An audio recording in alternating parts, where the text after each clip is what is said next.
भक्ति कर ले भगवान की तू हंस हंस के।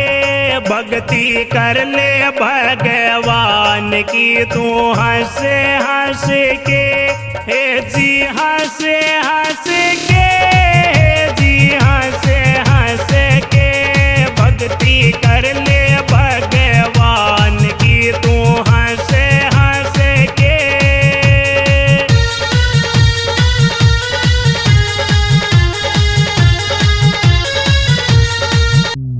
बाई करके देखो ख्याल, एक दिन खा जाएगा काल। बाई करके देखो ख्याल, एक दिन खा जाएगा काल। ये सब दुनिया है जंजाल, मर गई फंसे फंसे के।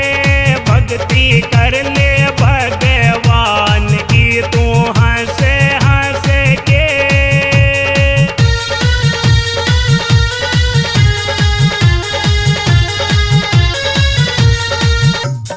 करके पुण्य स्वर्ग में चढ़ गे, करके पाप नरक में पड़ गे। करके पुण्य स्वर्ग में चढ़ गे, करके पाप नरक में पड़ गे। पाछे सब ही उजड़ गे, पहला बस बस गे। भक्ति कर ले भगवान की तू हंस हंस के।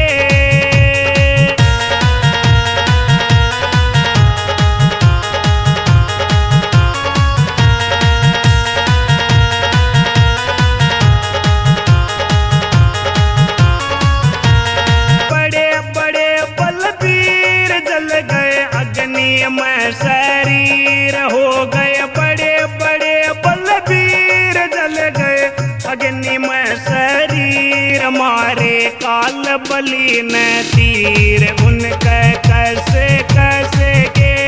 भक्ति कर ले भगवान की तू हंस हंस के।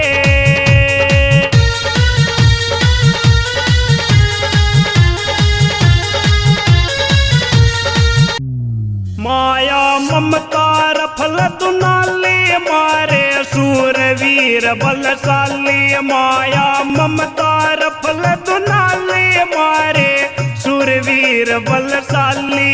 ये संसार नागिनी काली, खा गई डस डस के। भक्ति कर ले भगवान की तू हंस हंस के।